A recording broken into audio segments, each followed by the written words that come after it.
What up, what up, what up? Here we are, um, Compelled Podcast, episode number 2. It's been a minute since I did that last one, and I'm not even going to dwell on what I was speaking on in there because, I mean, it's a standalone, it speaks for itself, but it ties directly to this, and I feel compelled to speak to so many beautiful people who I know can benefit from meditation as much as I benefited from it. Now, let me do a little disclaimer real quick. I'm not a motherfucking guru. I'm not even pretending to be a teacher. I'm simply a student, and I'm trying to convey what's working for me to countless others, and we can all just be students, that whole each one teach one type thing. Um, I guess I'll do a little backstory on what even brought me to meditation because I try to connect all the dots, and I don't really know exactly when it was, but I've been on this self-development journey consciously and unconsciously for quite a few years now.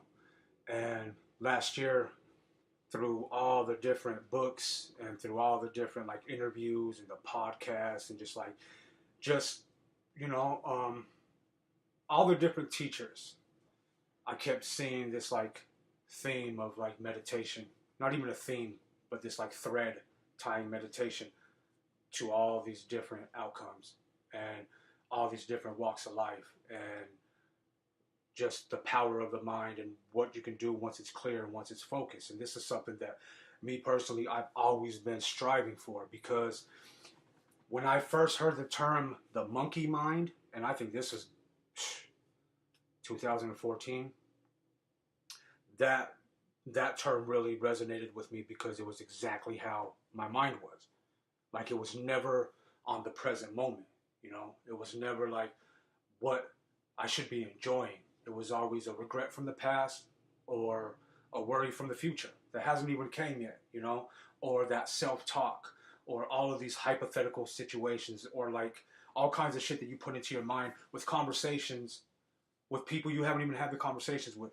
And it was just like these monkeys jumping around in my mind all the fucking time. And my mind has always been this labyrinth for me to try to get out of, or this like masterful code that I'm trying to decipher.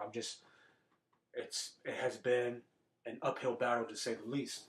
So during my time on this journey of just developing myself and like, truly taking accountability and as many disciplines as I'm trying to give myself and just overall like restructuring of me as a human, I started like benefiting from just waking up and giving gratitude all the time. I heard about like the power of just gratitude, and I started benefiting from, getting my ass into the gym and just continuing to work on my dream, continuing to put out music. But the whole time, there was still this like, I don't even know how to explain it. This annoying, nagging ass cloud.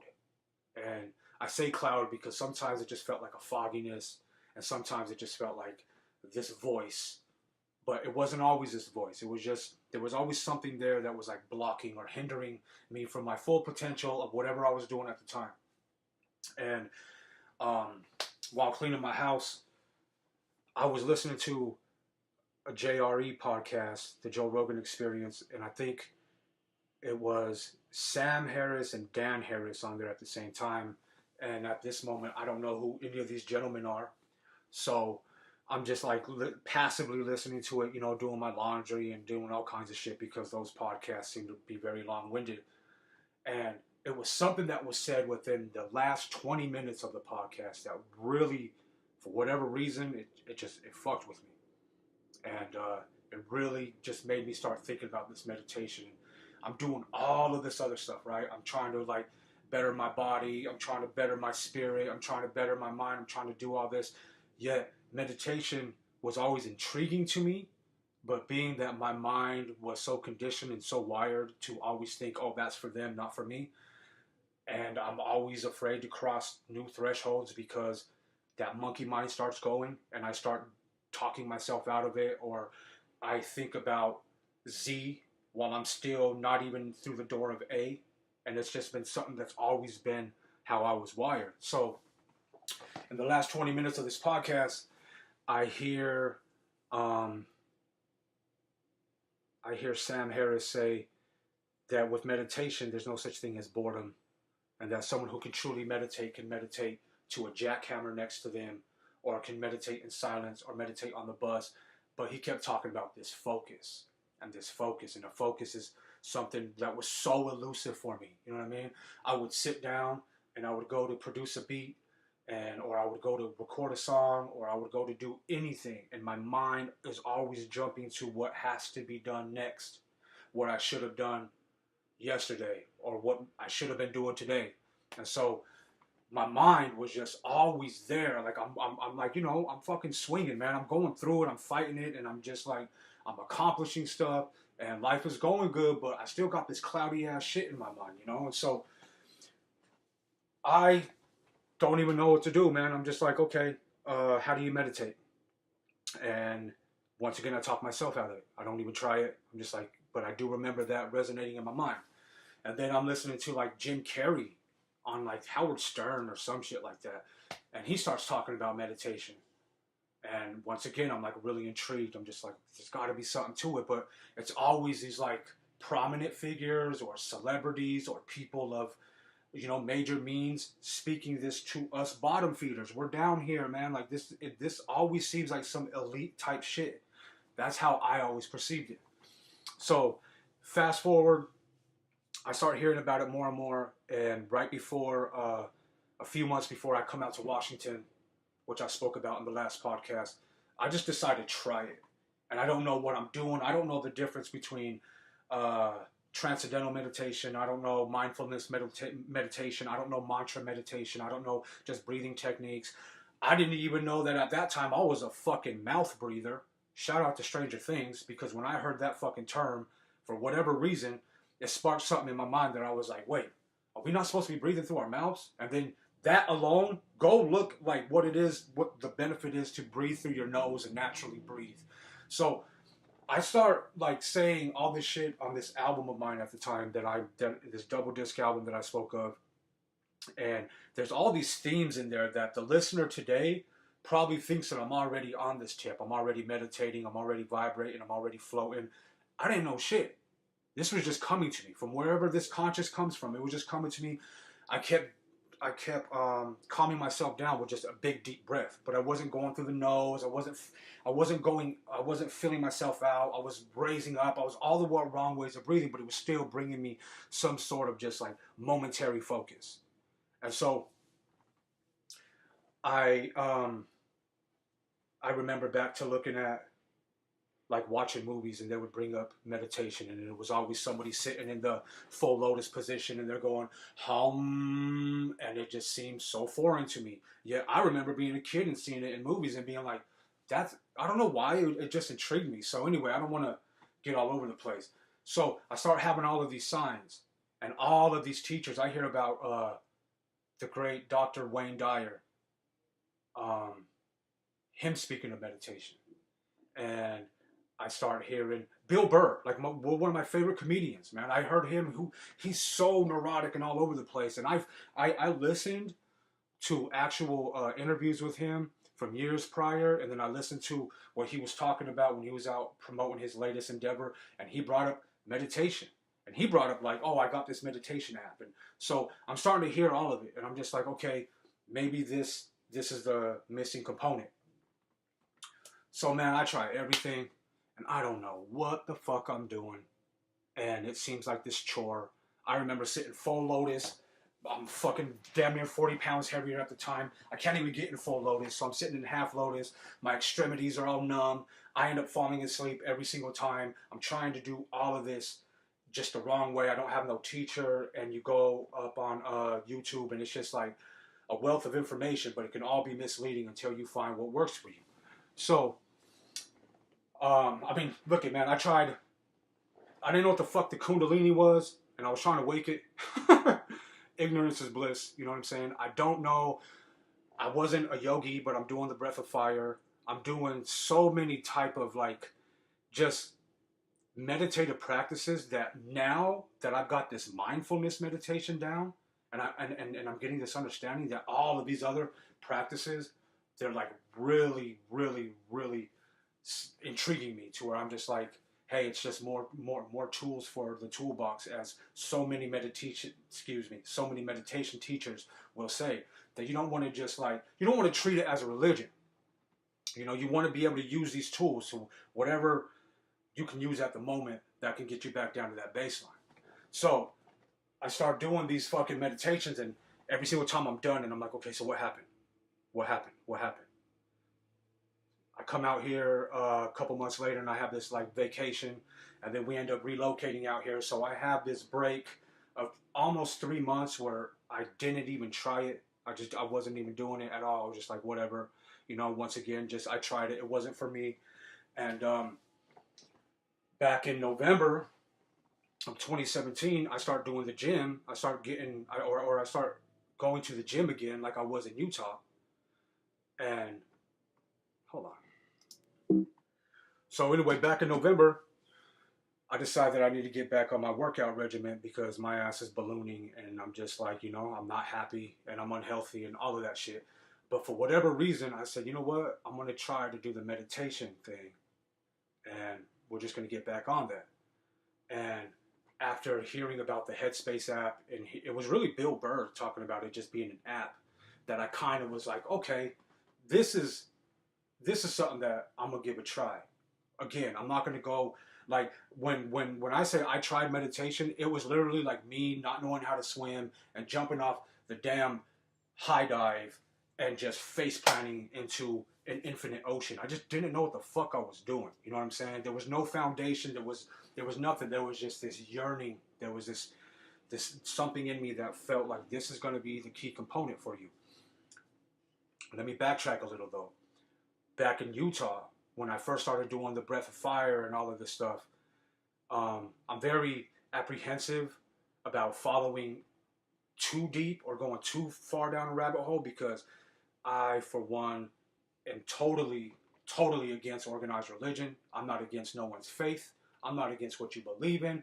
I'm just not with being so fucking conditioned and so indoctrinated.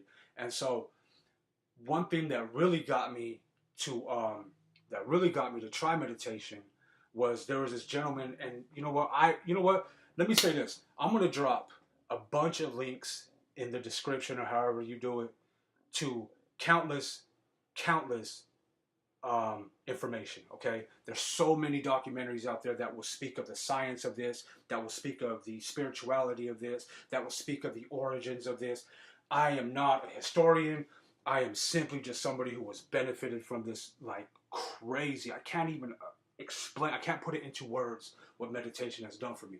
So I'm here and I'm compelled to speak about it.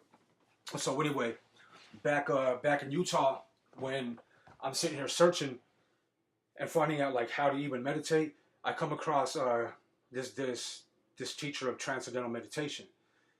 And he got me with this line. And even though I don't practice TM right now, because that seems to be something that you have to pay for, and it's deeper than that.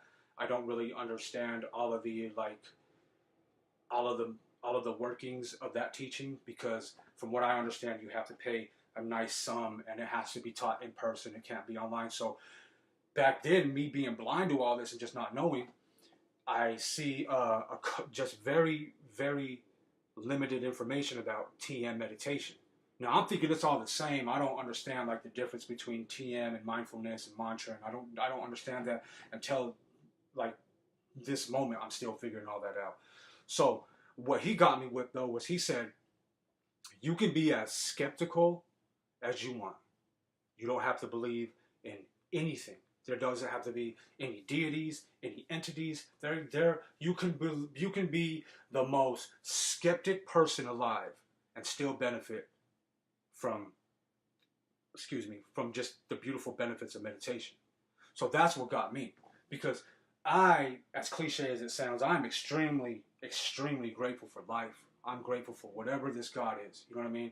I'm terrified of religion. I'm terrified of the fact that our inner gods and our creators and everything that we are, because we are from all of this, we are all connected. is so suppressed, and it's so like, it's just fear mongering, man. It is like having this life of just like control, like you're controlled, like they control your consciousness. It's group thinking, it's divisive. I don't want to offend anybody because meditation will help. I don't give a fuck what your background is. I don't care what your orientation is. I don't care what your religion is. I don't give a fuck. Meditation is ancient. It's been here way longer than all of these modern day religions. Yet it's called New Age hippie bullshit. That's a whole nother episode in itself. So peep game. I decide that alone is worth trying. You know what I'm saying? Because I'm trying to benefit here. I'm trying to do the most I can in life, and I'm trying to catch up to this pretend calendar that I had in my head, that I have been able to shed that from meditation. So I'm failing miserably. I'm doing the breath of fire. I think I'm doing transcendental meditation. There was a couple times that I came out of it to where I felt like a little bit lighter, but I didn't even realize that I was breathing wrong, or just I wasn't breathing in the ideal pace, not pace, but in the ideal method to get the best from this, right? To get the best out of this. So here I am. We relocate to Vancouver, Washington, and I decide that, okay, I need to get back in the gym. I need to get back on my shit. You know what I'm saying? And at this moment, I decided that I wasn't going to chase this dream of music anymore. I was just going to detach. Before I even knew what that was, I just knew that I had to detach from it. I just had to go and start developing on myself and just find something within me. And so I figured, hey, you know what? If it's just an app and I can benefit from it, and I'm not over here fucking with this beautiful mind of mine that has already been fucked with for so many years, let's give this a go. So I start off the Headspace app. Now, keep in mind that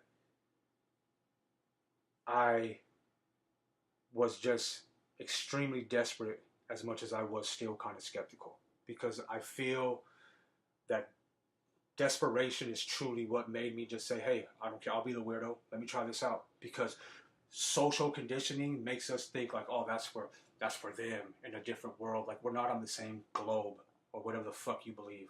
You know what I'm saying? Like, social conditioning, social engineering, all of this shit, to where I remember thinking, because this is right in a line with like the law of attraction and all this law of vibration and all of this beautiful teachings that I've been just like fascinated with and truly learning, and how like last podcast I said how my thoughts became things, because my thoughts were just thoughts of fear, and I became exactly what I feared.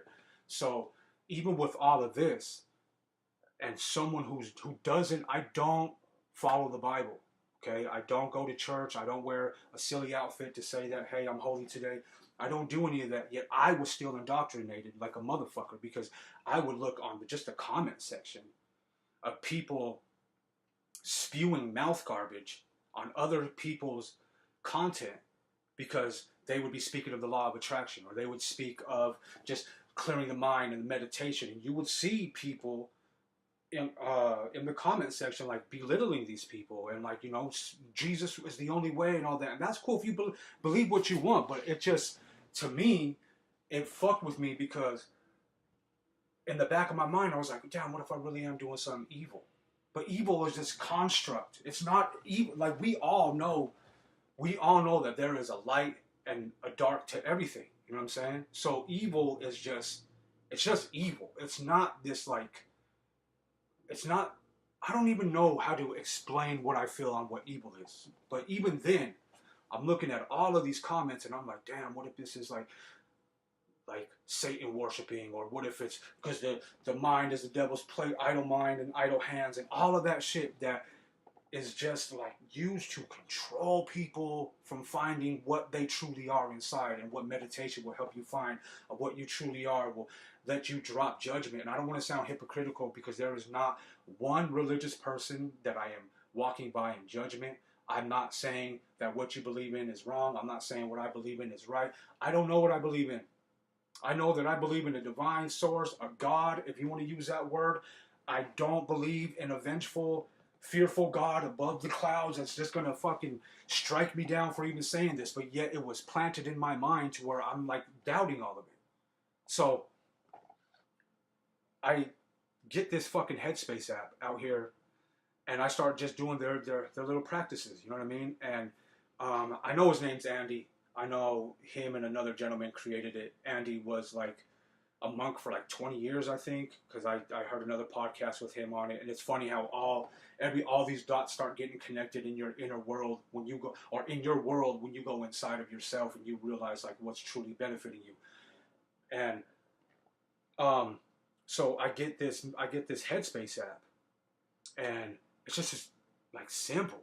It's like simple. It's just like, okay, they break it down in cartoons, and you're just like, okay. And it's not this like or any of this like Eastern spirituality or anything. It's not. They're not shoving anything in your face of saying, okay, believe in this and benefit from this. It's simply, hey man, you want to rewire your mind. You want to stop being so anxious all the time. You want to shut the monkeys up. And that's what I wanted it for. You know what I mean? I'm on my own spiritual quest. I'm on my own spiritual journey. I thank God every single moment. I thank God every single day. I have a blessed life. But the constructs of society and religion and all of that shit, you can miss me with all of that. So I go into this little spell of me meditating for like, I think they begin like the first 10 steps is like to get you to meditate 10 days in a row. And I think they're like 3 to 5 minutes if I'm not mistaken. Because I'm going to be honest with you, I didn't even buy the entire app. Motherfucker out here struggling for the coins. Not struggling, I'm in between. I'm in transition, okay? My life is transitioning. So just the idea of a $10 app each month is like, oh, that's another bill that I kind of wanted to stay away from. Those first 10 steps will change everything for you, though. I did the first 10 steps in the moment that I got through it because I started seeing the benefits of it within just a little while, right? So keep in mind, my practice is to wake up in the morning, get my baby girl ready, get me a little bit of time. I would step out, I would meditate for about 3 minutes or whatever it was. I'm just like learning the practice. I started from zero. I forgot all about the Kundalini. I forgot all about the spiritual awakening. I forgot all about the Pineal Gland, which is all beautiful teachings and shit that is fascinating me now. Come here, Jesse. Come on. And so I forgot all about that. And I said, okay, I'm just going for the benefits of it, for the scientific shit, of rewiring one's brain, of being focused, ending boredom, being in the moment, all of that shit. It sounds beautiful to me.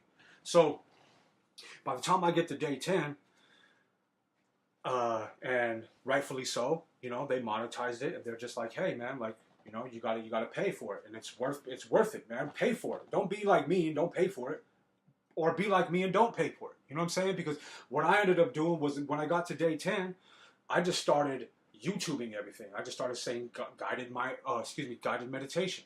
And little meditations would come up, 5-minute meditation, 10-minute, 3-minute, whatever.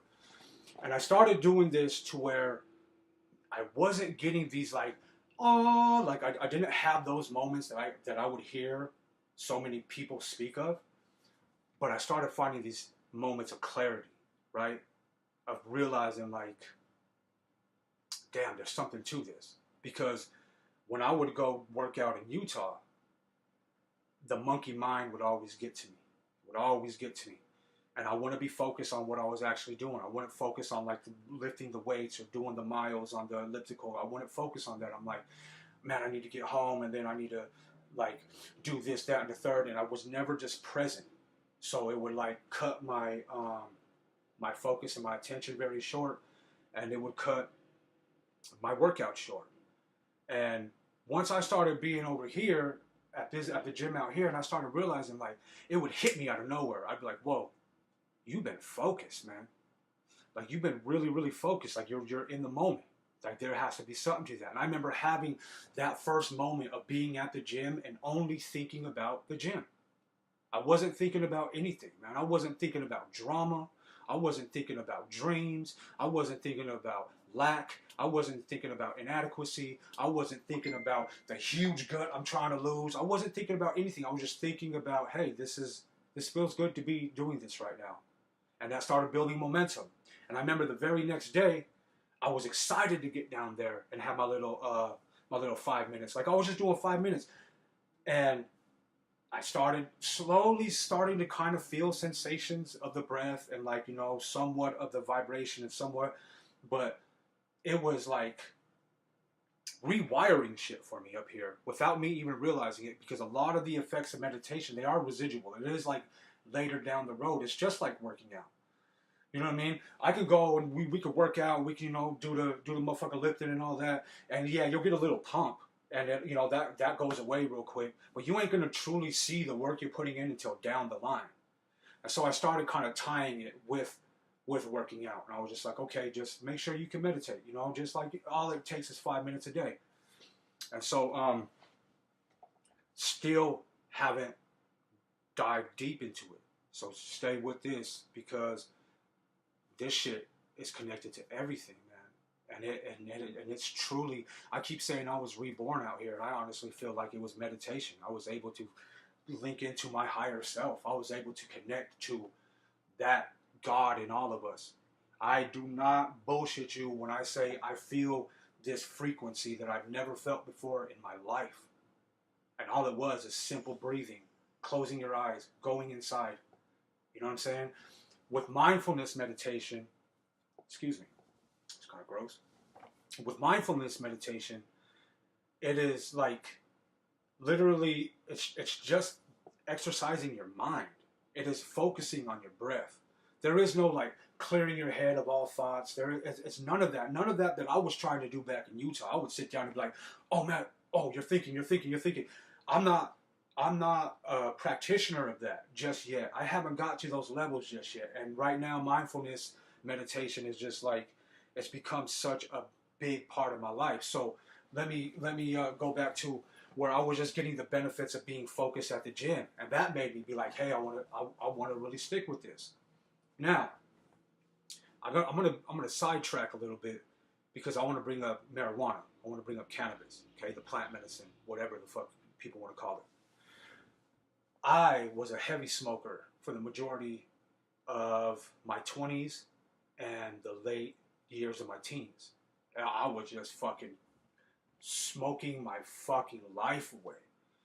And in 2012, the summer of 2012, I had this like epiphany, man. I was sitting there like scraping a pipe for resin and shit, and it hit me like a ton of bricks. It was like, damn, your entire 20s has started to become a blur for you. And I was just looking at crackhead behavior and crackhead just tendencies of like scraping a pipe and trying to get that little hit out. And it was just so fucking gross. It shocked my system. And like that, I quit. For 5 years, I was just like totally off of it, right? I had nothing. I didn't want anything to do with it. I was fine. I was finding my way. Of course, my drinking kind of picked up later on after that. But it's all part of this process. The reason why I'm bringing up marijuana is because once I moved out to Washington, it was a weird timing. It wasn't like, oh, I moved out here and it's legal, so I started partaking in smoking again. It was this strange timing, okay? I was back, before we had moved out here, I went up to the lake with my dear friend, and he took, you know, his family up there, and his nephew was playing with my daughter. We was just all up there just chilling.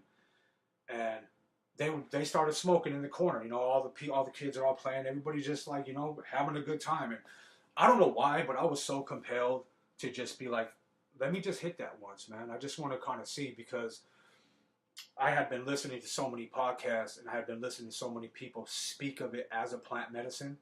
And keep in mind, when I quit, I was smoking like dirt ass weed, stems, seeds. It was just basura. It was fucking gross, okay?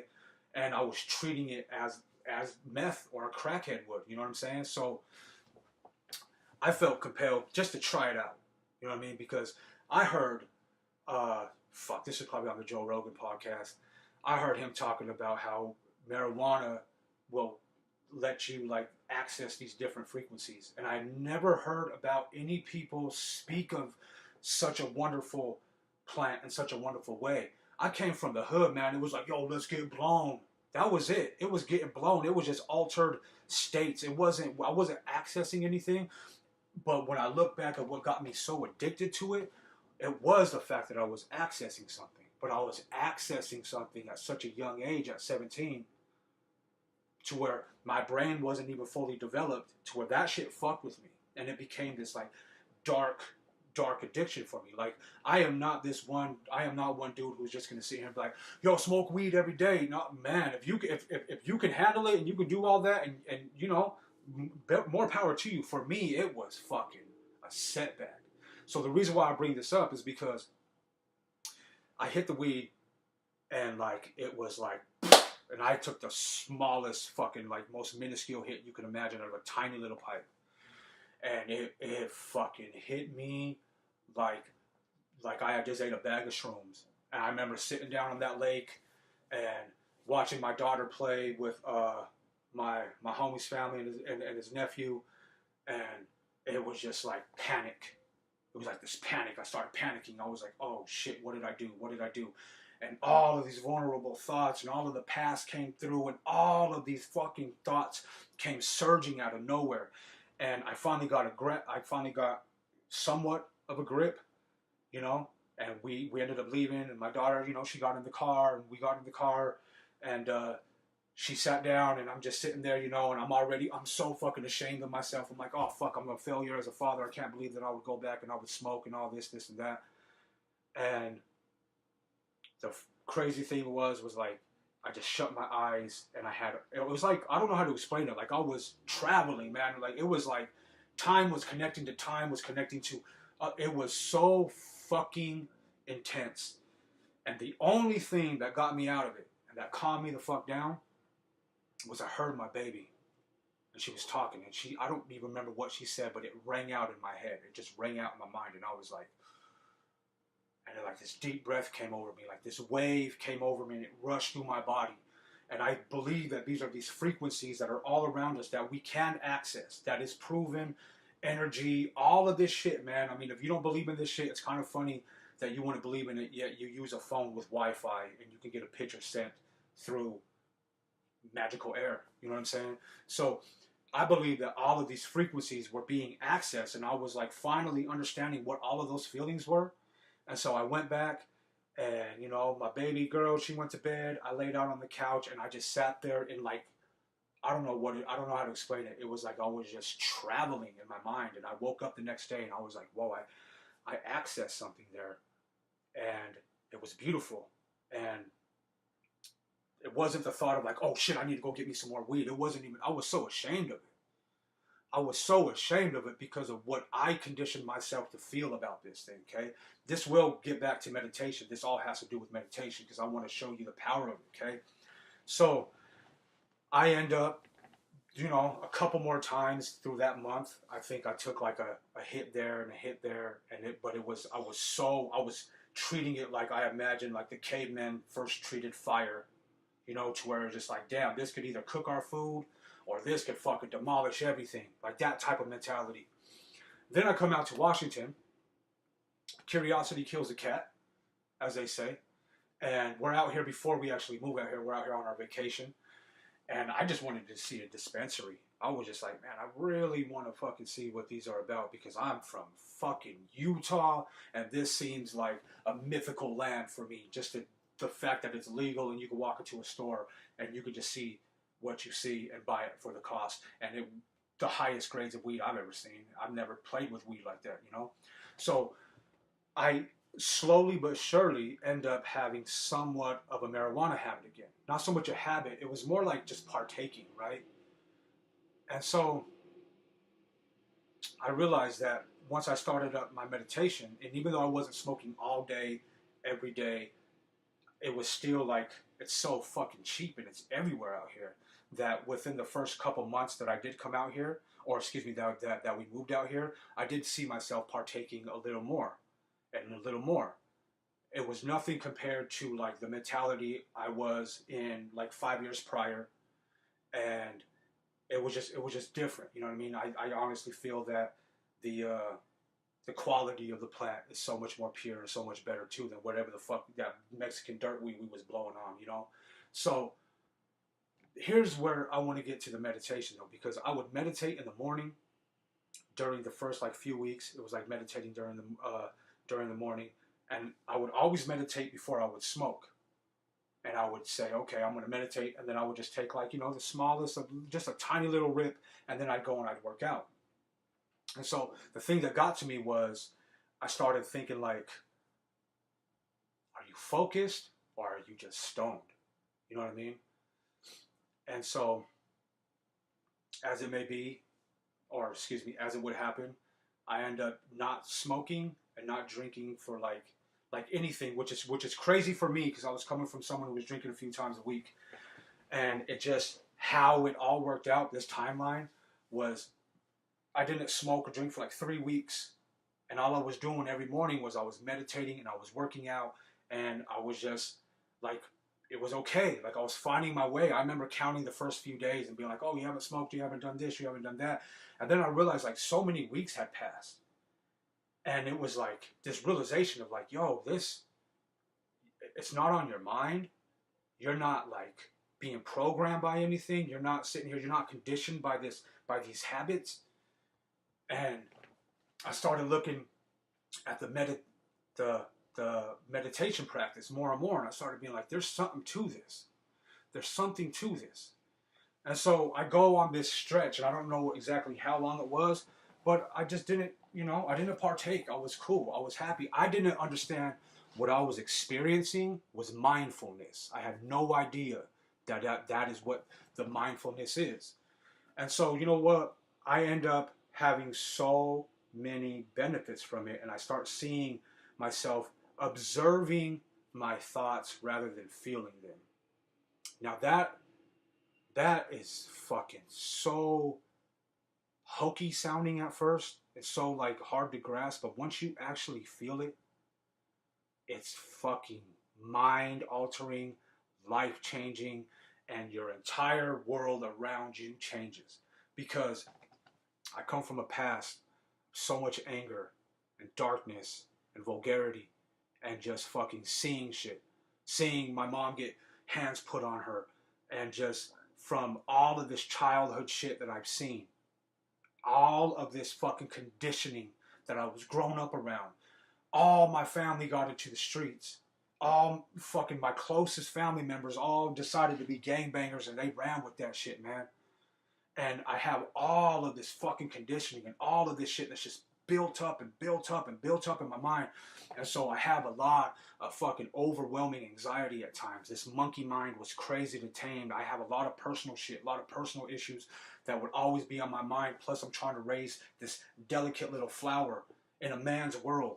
And it's like I start observing these thoughts rather than feeling them. And that's when I started being like, I'm starting to see it. Keep in mind, I still haven't achieved that actual meditative state. I don't know what that's like. I keep hearing people talk about it. But as of right now, the scientific benefits from it, the rewiring, all of that neuroscience that I'm not even going to try to quote because I am ignorant to all of it. That's why I will leave documentaries, I'll leave a lot of links, and you guys can soak up game, and you guys can like learn all of that. Because look, this doesn't have to be spiritual. It can be. This doesn't have to be scientific, but it can be.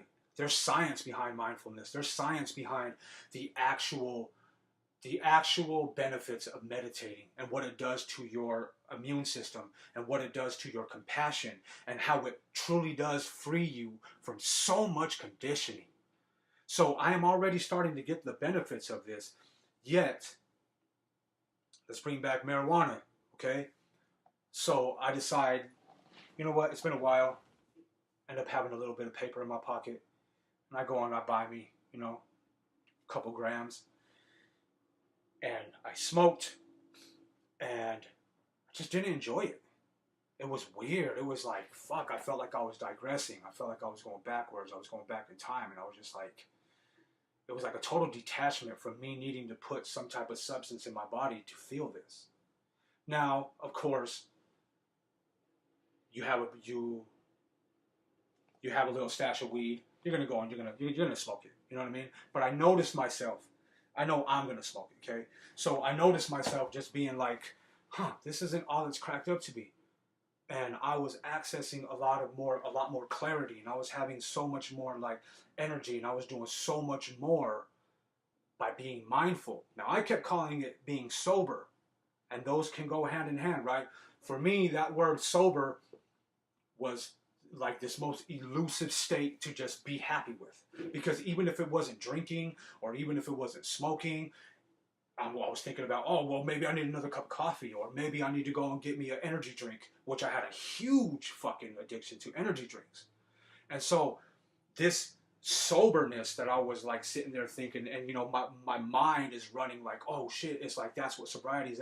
And yes, it is what sobriety is, but there's a lot of sober people out here who aren't mindful of a situation, who are still fucking miserable. So later on, a few months later, I realized it's mindfulness that I'm doing. It's a mindfulness practice that I have. I didn't know what I was doing. And sometimes I still thought I was doing transcendental meditation. And the reason why I figured all this shit out was because I had this like aha moment to where I was like, wait, what does all this originate from? Where does it all come from? What are you doing blindly to your mind? And me being such a proponent of thinking for yourself, you know, it's one thing to be influenced. It's one thing, hold on, let me see. Dogs barking and shit. It's one thing to be influenced, you know, and it's one thing to get these great teachings from whatever you grab your life's philosophy from. That's fine. But I look at all the people who are living life because they're told to live life that way, and they were told since an infant. And that's, to me, that's just not freedom, and that's not happiness, and that's not that's not this gift that is life. That's not giving us life to our fullest potential, to our fullest degree. And so I started feeling like a hypocrite, because I'm sharing these with my daughter. I'm sharing like my experiences, like, yeah, do you notice a change in me? And she's seeing a change in me. It's making me a better parent. It's making me more logical about things. Like I said, I'm observing my thoughts rather than getting lost in them. I'm recognizing my emotions, and now emotions are valid, rather than just having pools of anger that I'm soaking in. Every now and then I would just have a day where I woke up and nothing but anger, and I was just angry. And so I'm starting to decipher and like get away from all of that, and like I'm maneuvering, and I'm developing, and all of this shit is going good for me. But I just, like, I don't know what it is, man. Like, the mind will always come up with something to be like, oh, well, maybe this is an issue, or maybe this is a problem. So I started creating a problem with, you don't even know what the fuck this shit comes from. You don't even know what the fuck you're doing. What if you're tapping into a religion? Because I was ignorant to this shit. I'm seeing this shit from Western movies and how goofy they made meditators look and shit. So I started, like, doing some research on it. And I started seeing how, now, once again, I probably forgot all of those vital pieces of information that resonated with me, and they sunk into me, and I was just like, oh shit, this is what's up. So I will leave links, watch these documentaries, because they'll explain it more. But basically, this teaching, this going inside yourself, is ancient, man. I mean, I know that it originates, like, I believe, if I'm not mistaken, from the Hindus, from India. I know it originates from India, but it's spread out. I mean, it spread the fuck out. Like, if you look at, there's a reason why so many ancient cultures all had a representation of the pineal gland on their head. And they were so many fucking thousands of miles apart from each other. Yet there's so many different ancient cultures from different times, thousands of years apart, thousands of miles apart, and they all have this fucking depiction of what we now know as the pineal gland, as the third eye. I'm not going to get into the chakras. I'm barely learning that because I find it to be fascinating. So anyway, I go back and I see that, I mean, meditation made it into the Bible. I don't know where it stands now, but I do know that I was watching certain documentaries where they were talking about the meditative teachings that were brought up by Jesus himself. There's also there's this crazy documentary where I watched where maybe Jesus was the actual energy. Maybe that, you know, because the Bible is so full of symbolism that we don't fucking know. And the people who pretend like they know, I feel bad for them. I don't judge them, but I feel bad for them because, look, let me just say this. I pray to God and I thank God every day, but I don't know what God is. I don't know what it is. I don't know what I don't know what he is. I don't know what she is. I don't know what they are. I have no fucking idea. If you put all of us in a world stadium and you said, today the truth is revealed and the true creator will reveal itself. I'm going to tell you right now, if the creator was a bearded man, I would say, I didn't know. I accept that. If the creator was a fucking woman, I'd say, I didn't know. Kind of had a feeling about that. That's for another story, okay? If it was a fat, greasy dude named Phil saying you guys are all in assimilation, I didn't know. And I accept that. I don't know what the truth is here. So I don't want to offend people in their religion. And by using the word God and all that, it's just a common word. So that's just where I stand with it, okay? That I could stand up and be like, oh, good looking out, Phil. Fuck, we're in assimilation. Go look that up, because that's a crazy theory to think about, right? Or look up like the stoned ape theory about, like, you know, maybe it was hallucinogens that fucking advanced all of our thinking and and how we evolved to here. I don't know. I find it all fascinating. I find faith beautiful. I have faith. But my thing is I was sitting here and benefiting from so much shit that I was doing to my mind by just breathing and just like believing in these energies and this vibrational force and all of this, that it fucking scared me to where I was like, whoa, buddy, pull back. And I just went back and I just started researching it, man.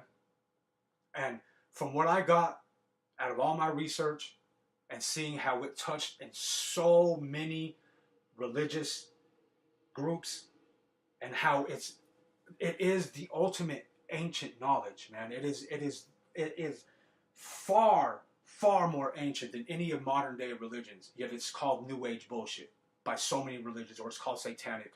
You know what I'm saying? So once I got a grasp that I don't know exactly what it was that made me be like, oh, that's the aha moment. That's why I apologize, man. I'm not a historian, so I wasn't taking notes and shit. But I listened to my intuition. I listened to my gut. I listened to my source. I listened to my heart. And I was just like, yo, this is it right here, man. Because you can find it within yourself. You can just fucking meditate. And I swear to you, once you reach that meditative state, like I have been able to reach, it is like there's like over 7 billion people in the world. And every single time I sit down and I go inside, it is like I am having one-on-one time with whatever this divine creator is. Whatever it is. It's that special. It makes you feel like you are so fucking unique, yet connected to everything. All of this quantum physics all starts making more sense because I was learning about the law of vibration, the law of attraction. All of that starts making even more sense once you start getting in here, going in here, and just fucking breathing for a few minutes a day. So anyway, after I go on my little fucking my little sidetrack journey about like, okay, what am I doing to myself, and I find my ground again, I just start getting deeper into it, and I realize like, hey, you know what? 5 minutes is a little less than I want to do. I want to do at least 10 minutes. And I remember when I couldn't even do 60 seconds of trying to fucking do this. So 10 minutes seemed like, oh shit, that was a jump, man. That was a jump. But it was something I wanted to do. I was compelled because I started getting these benefits. So back to the marijuana. I started saying, okay, I'm gonna keep this as, once again, I'm gonna treat it as fire. You know, because it's a beautiful thing, man, to have that higher consciousness sometimes, to just tap into a frequency of just being a vulnerable state. It's crazy how you can smoke a little bit of herb and you can get so vulnerable about your mistakes and so vulnerable about what you did. To be honest with you, that's what the fuck I purposely did after I did the last podcast, because I know that the people who watched it are like, this dude is probably out of his mind, because for one, my delivery was all over. And I'm expressing so much vulnerability and I'm expressing so much truth about myself that I said, this will be the real test. Go smoke a little herb and then come back and listen to that and see if you still stand on that same ground. Ooh, let me tell you what, man. I stand on that ground taller and more proud than ever. Yet, that ground became very shaky. once I put on those headphones and I started hearing myself rant about we are all gods and all this shit that I know to be true. I know in my heart that is what these spiritual teachings are, and that there's let me say this, okay, because I keep going on a religious tangent, and I'm not trying to. Why the fuck is the pineal gland never spoken about in any of the Christian teachings? Why is it not? Why is meditation not given to you by all of these spiritual, all of these high priests, by all of this shit? Why do they not show you how to access this amazing being and energy that is within self? Yet the fucking Vatican has a huge pine cone statue that's, I believe, to be 10 feet tall, that is mirrored from a fucking mirrored orb, because it is the reflection, it is the light. The light is the source consciousness. All of this comes from light. Why the fuck does the Pope have the pineal gland on that damn staff? Yet it's never taught to you. It's never spoken about. And if you talk about going inside and not needing the 10 commandments, because once you go inside, all of your commandments come to you and you just know what it is. I know not to fuck my homie's wife. I know not to steal. I know not to murder. I know this is inherently within us, right? So that's where I'm at with that, because the pineal gland is such a huge symbolism of this ancient practice, right? Why the fuck are there so many ancient cultures that speak of this fucking gland? What is up with that? Yet you don't hear about it when you go to church. You're only supposed to pray. And when I looked up Christians meditating, I never felt so much disrespect for an ancient teaching and such a blissful learning than I did after hearing this gentleman say, us in the West, we don't meditate like them in the East, where you clear your mind and you don't think, because that's the devil's playground. Instead, we meditate on scripture, and if you take a scripture and you meditate on it, then that is a true meditation. And I was so blown away, like, how dare you discredit billions of beautiful people on the other side just because, they're not Christians, yet you're taking their practice. So that really threw me off. And how dare you speak of it as if, like, okay, there is limitations to what you should do in meditation, and you should only do it to these certain fucking books and all of this silliness.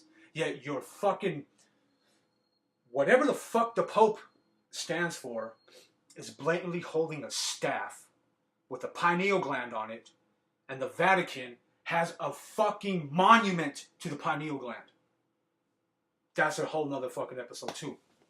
And I truly went off on a tangent, and I don't even remember where to pick up. So let me just go on with this.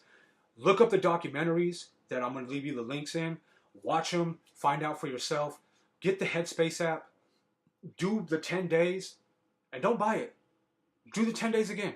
Don't buy it. Or buy it. I bet you if you buy it, you're going to fucking benefit from whatever you want. Because if you want to take a spiritual journey, meditation. If you want to scientifically improve your mind, your wiring, all of that crazy galaxy that is in your fucking head, all of those electric signals, all of that, if you want that to start working in your favor, meditate. If you want to become more compassionate, if you want to become less judgmental, if you just want to find out who the fuck you are, because there's a lot of people who are older than me who don't even know who the fuck they are. You can do that with meditation. And you could go deep with this, man, because once I started like doing the research and I started looking at all of this, like the origins, and I kept telling myself to detach from music, to detach from this dream, detach from this chase, this rat race, this made up calendar in my head that, oh shit, I'm about to be 35 and by people's perception, I'm not successful. I was able to detach from all of that. And now I am like, it's a different type of animal, okay? It's totally different. I wish that I had a much cleaner and sharper way of delivering these messages, but as this podcast grows and as I grow and as I evolve, I know that they will come out, and I know that this is going to benefit so many people. Let me talk about something else, though. I come from, there's so much power in language. I spoke about all of my cuddies, all of my cousins and friends and everybody in this street shit, right? Now, me, I never gangbanged, I never claimed it, I never threw up shit, it wasn't me, but I was around it my whole life. I was around drug dealers. I shook hands with people who took people's lives. That's a scary fucking energy. That's a scary energy to shake hands with somebody who you know is a killer.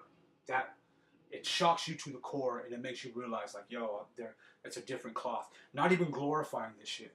But sadly enough, I come from a world and from a mentality and from a culture that all this shit is glorified. Gang banging and how tough you can be, and all of this shit is just like so fucking detrimental in conditioning us. Because I think of all of my cousins who are spending, even the ones I don't get along with, all of my cousins who are spending precious years upon years of their life in fucking prison and in institutions because of this conditioning, because this is the way we thought we all had to act.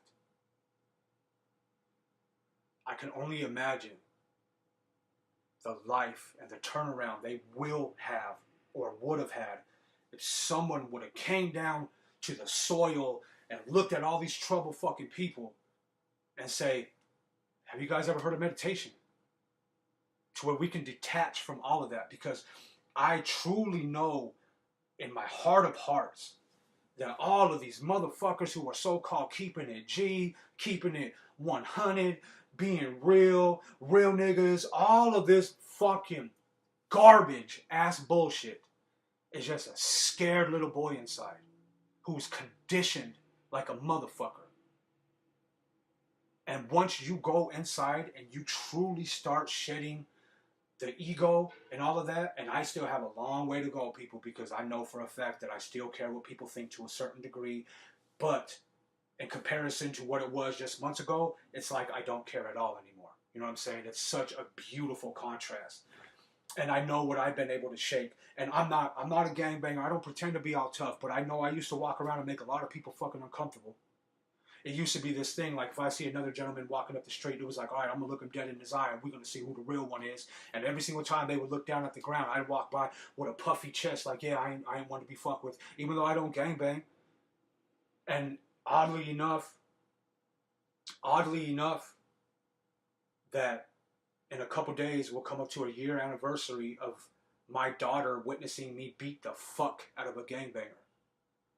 Witnessing her father in such a dark light by smashing this dude's face in and smacking his head into the concrete because I couldn't just walk by, I couldn't get disrespected, and because of stupid fucking shit that I was wearing red.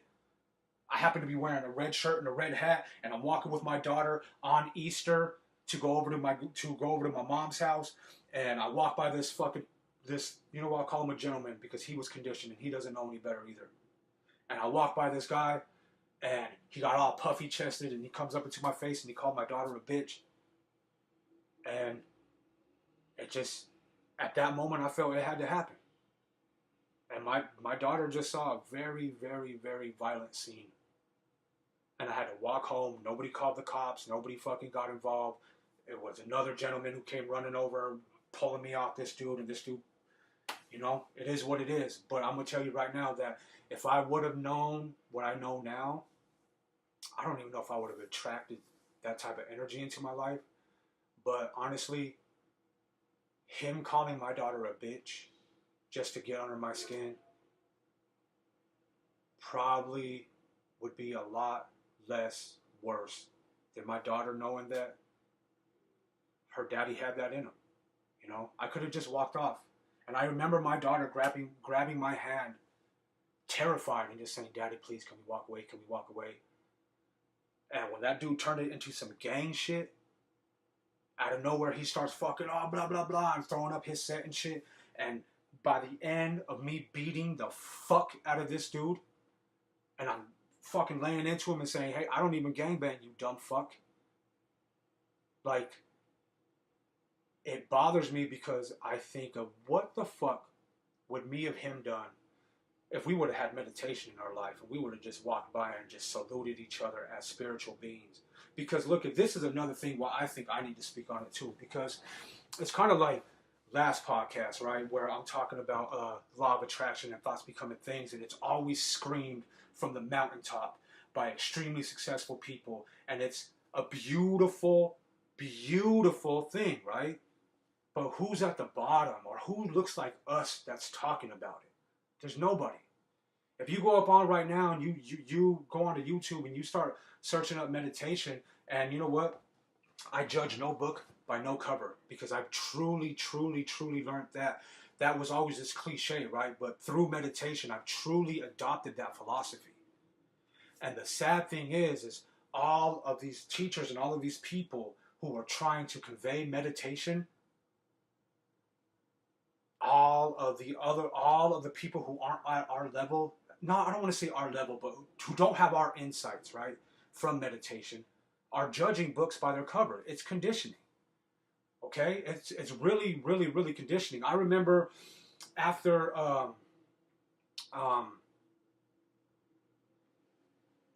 hold on, there's so many tangents I can go off. So this is where I feel. I look like you guys. I am like you guys. I glorified all the same shit. I'm from the same type of neighborhoods, man. We battle with addiction, you know what I'm saying? We fucking have broken homes, you know what I'm saying? Like, why is it always somebody who doesn't look like us, or doesn't talk like us, or doesn't convey the message to us, conveying the message? And I know that with even the attention span of today, that it's going to take a while before people will even get this far into the podcast to even hear all this. But I know that if my cousins would hear this, I know they would drop all that gang shit. I know they would drop it the moment that they picked up a mindfulness meditation practice. And you just, not even mindfulness, whatever it is. But I'm telling you, mindfulness is the easiest fucking way to go about it for me, because all it was instead of clearing your thoughts and clearing your head and being that fucking monk-like entity that's just going om and all this shit that I haven't accessed yet, that I find fascinating now, and I am now taking those steps to learn that, because I want all of these tools. All it is closing your eyes, concentrating on your breath, and every single time your mind drifts with a thought, instead of following that thought, just bring it back to your breath. And the more you do that, the easier that becomes. And the more it rewires your brain. That's science, okay? Look up Dan Harris. Because he was somebody I recently...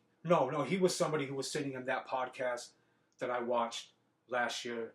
And I didn't know who he was, and like by all these connecting dots, he had this like fucking panic attack on like Good Morning America. I know a lot of people know about that. He was this extremely skeptical dude as far as meditation. He didn't believe in it, and now his whole entire life, it seems like, is devoted to sharing this with people because of what he found.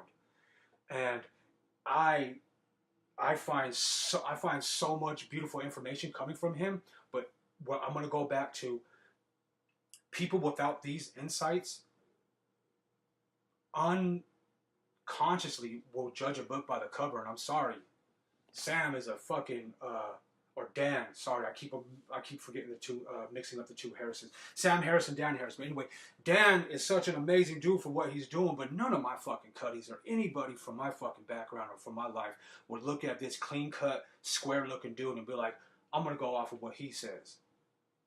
It's got to be more of a common language.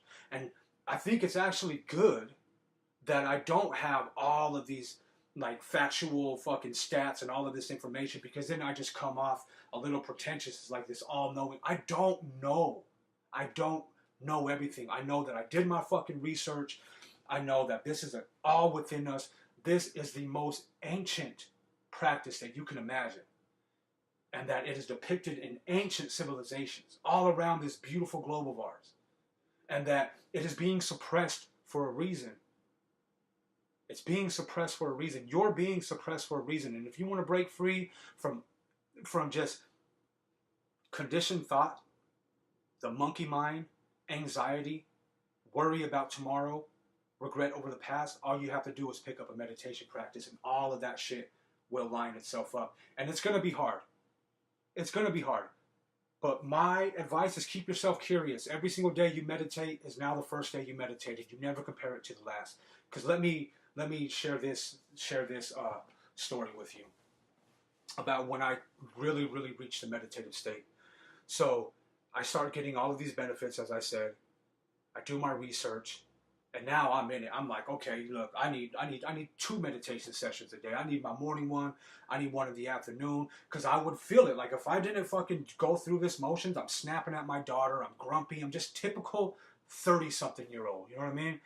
And so I go and I do laundry, and it's funny how my first meditative state came in a fucking laundromat. And it's even more funny, or it's even funnier how that day I was listening to Duncan Trussell. I love that dude. And he was talking about a meditative state.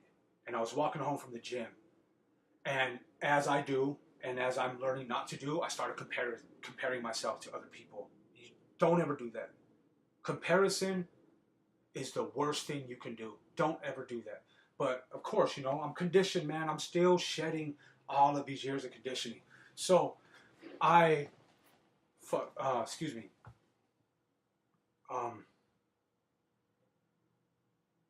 Damn, I lost my train of thought.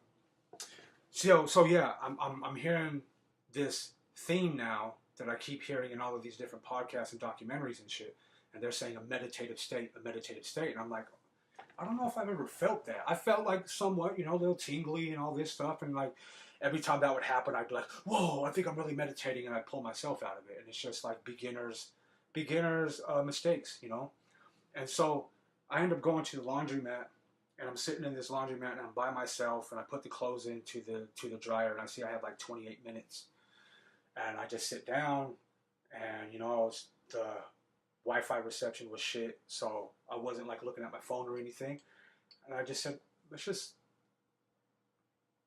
start breathing. And the radio was going, and I think it was like an Adele song playing, but what caught my attention was the rhythm of the dryer.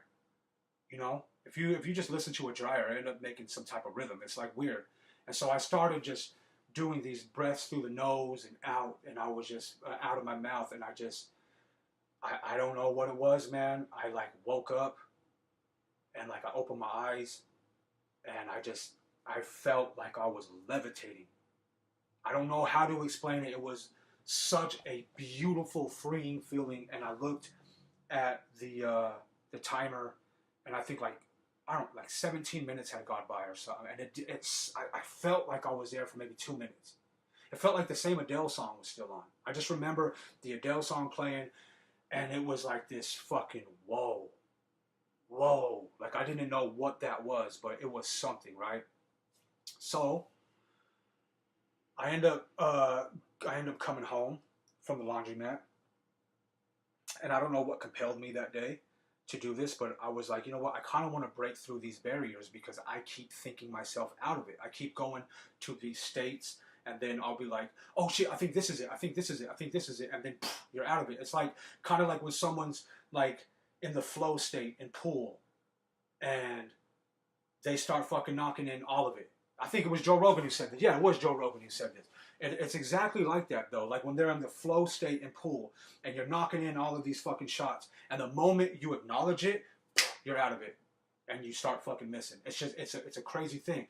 And so I wanted to get past that. And so I was like, you know what? What would happen if I just smoked a tiny little bit of herb and I meditated? I've never tried it before. I always said, okay, meditate and then smoke the herb, right? But I had already got to the point to where I'm not smoking every day now. And I was just like, I really need to keep this at bay because I like the mindfulness. And by now I have found out what the mindfulness is, and I'm learning all of this shit. And I'm just like, okay, I kept tying it with sobriety, but it was actually mindfulness because, like I said, there's a lot of miserable, sober people. So I remember this vividly. It was raining like crazy, and I go out onto the porch, and I take this just a small hit, and I start meditating. And keep in mind, I'm meditating to like guided meditations and all kinds of stuff. But I start meditating to these frequencies, these miracle tones, and you guys can look all that up. I mean, there's science behind that too. Okay, I don't know how to say it. Binaural beats, I think. And then there's like actual frequencies, frequency of the earth, frequency of the sun, frequency of love, frequency of just, you name it, there's a natural frequency. As Tesla said, if you want to know the mystery or the secrets of the universe, think in energy, vibration, and frequency. And he's been the most magical mind of human existence, in my opinion. So I go out and I say, this is going to get me past the threshold because I don't want to keep talking myself out of this threshold. I want to see what this is. And I have the most intense 20 minutes of my life. And it felt like I can't explain the feelings all over my body. I can't explain the light show that started going behind the lids of my eyes. I can't explain what it felt like to touch or activate or communicate with, or I don't know what it is. God, that's all I could fucking think about was like, this is it. Like, this is it. This is whatever. It's like, it connected me to everything. And I just remember coming upstairs and coming in the room and just fucking having my head down, and I was just blown away. And my daughter was like, "Are you all right?" And I was like, I don't know what just happened to me. And it was this most amazing feeling.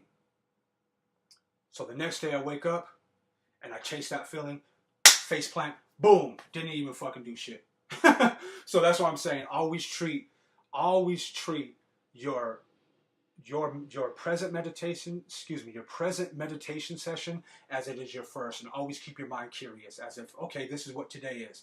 Don't look for a perfect state. I think it was Eckhart Tolle who said it in a guided meditation before I even knew who he was, and he said, most meditators are trying to achieve a perfect state.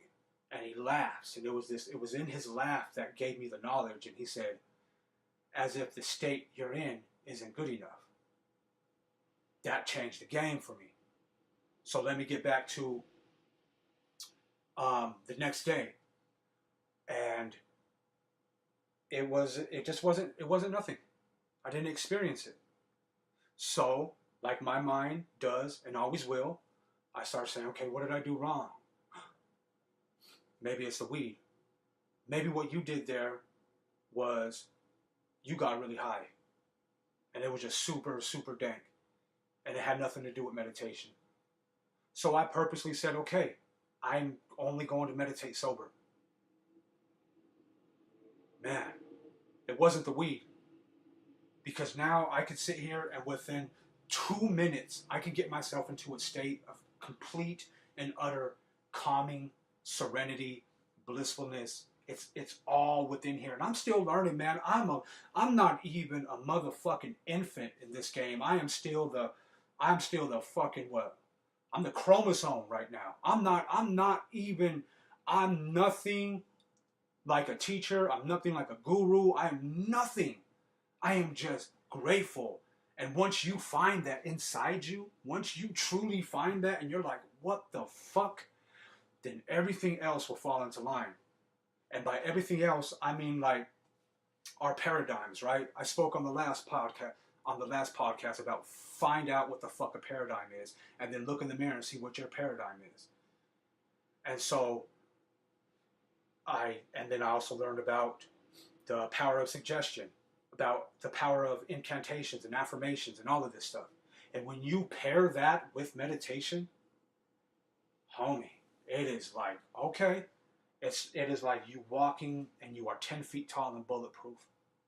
And you are so certain and you are so aware of all of the accountability you must take and all of the blame you must take and all of the pain you must face.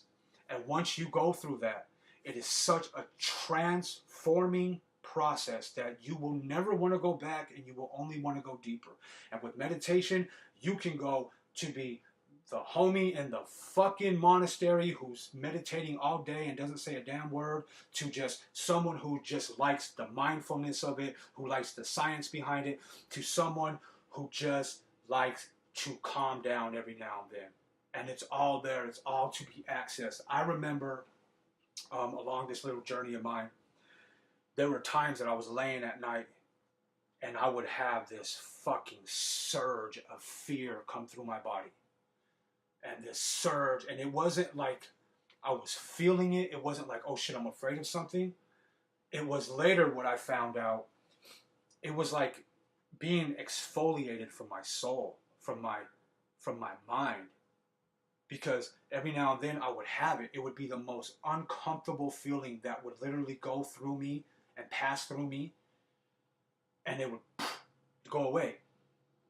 And then a couple weeks later, I realized, like, damn, man, like, you're not even looking at, like, I don't have all this fear in my heart. I don't have all this worry in my heart. And then once again, I think his name was Jeff Warren, who's another big proponent in meditation. And he said that it's like meditation it's exfoliating. That's where I got that term from. It's like it's peeling down these layers of fear, of worry. The main layer is conditioning. I really want people to look at how conditioned you are without even knowing it. Social engineering, social conditioning. And that every now and then you'll wake up and you will just feel this fucking uncomfortable feelings and be like, what the hell, is it not working? And it's literally, it has to go out of you. It has to leave your body somehow. And it will happen at the strangest times. And now that I'm so far removed from that, I can't even remember the last time I got that feeling. But each time that I get it, it's like, woo, I just got all of this out of me. I remember 1 or 2 months ago, I woke up and I was so angry and emotional. And I felt like it was the hugest mystery, because I was like, why now of all times? Like, I thought I was getting it up here. I thought I was good. And then by the end of the day, I was blissful. I was happy. And I realized that we allowed it into our body. We allowed it into our consciousness. We allowed it into our quantum field. We allowed all of this into us. It's got to leave us somehow. So when you get deeper and deeper into the meditation, you will literally be in a moment and be like, whoa, this is interesting. And you just feel it, and it's like you're lighter. Back to the paradigm. When I started hearing Dr. Bob Proctor talk about the paradigm back in Utah, and he's saying, how do you actually see yourself?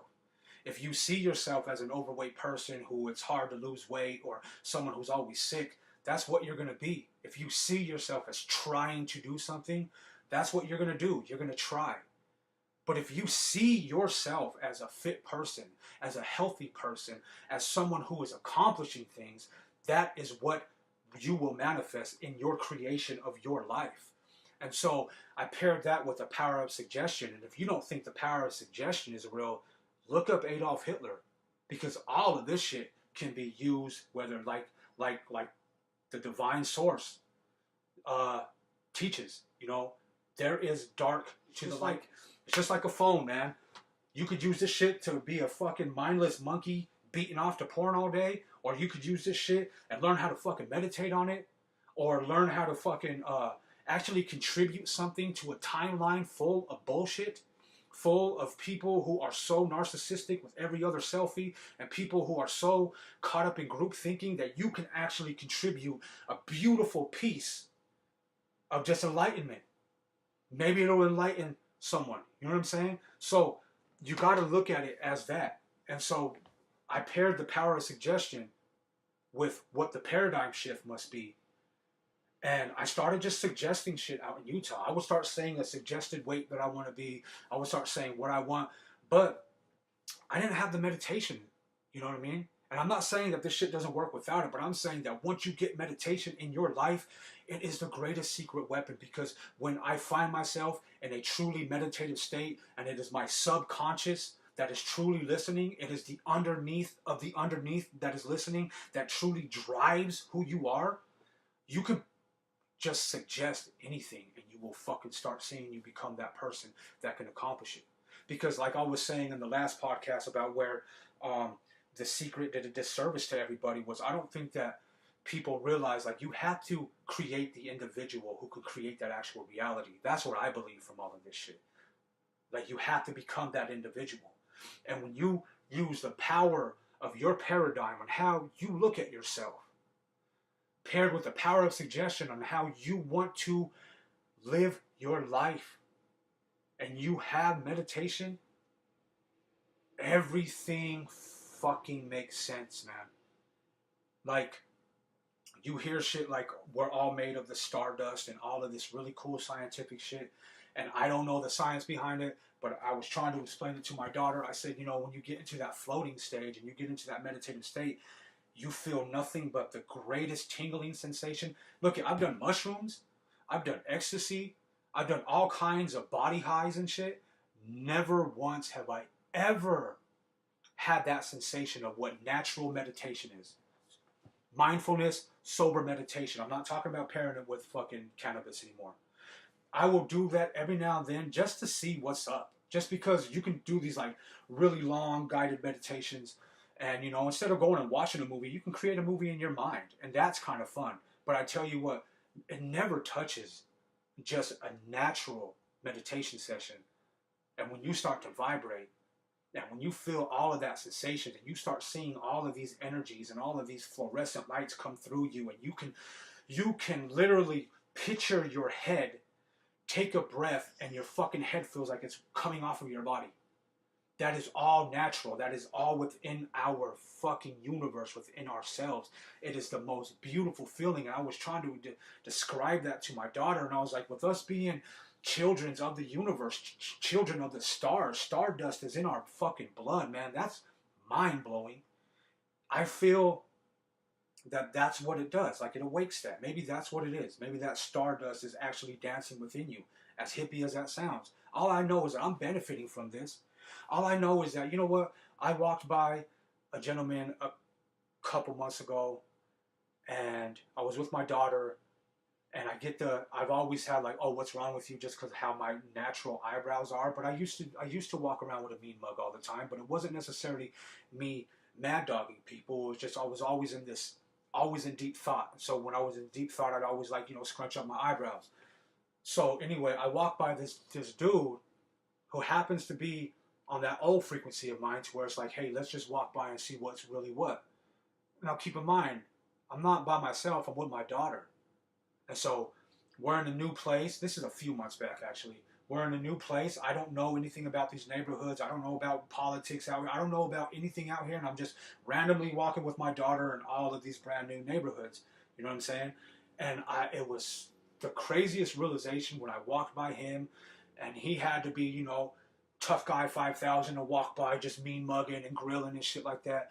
And you know what it was, man? It gave me such an uncomfortable feeling. And I was like, man, I got my baby with me. You think it's like that? You know, and I started thinking about that last Easter and that story.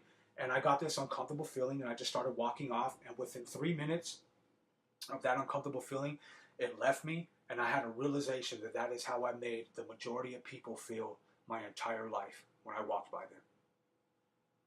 And I know I wouldn't have got that realization without connecting all the dots, because it's meditation. Meditation rewires your mind. It literally rewires the way you think, your judgment of people. If you don't want to do it for the spiritual reasons, do it for the scientific reasons of just bettering yourself and the way you can get through your day.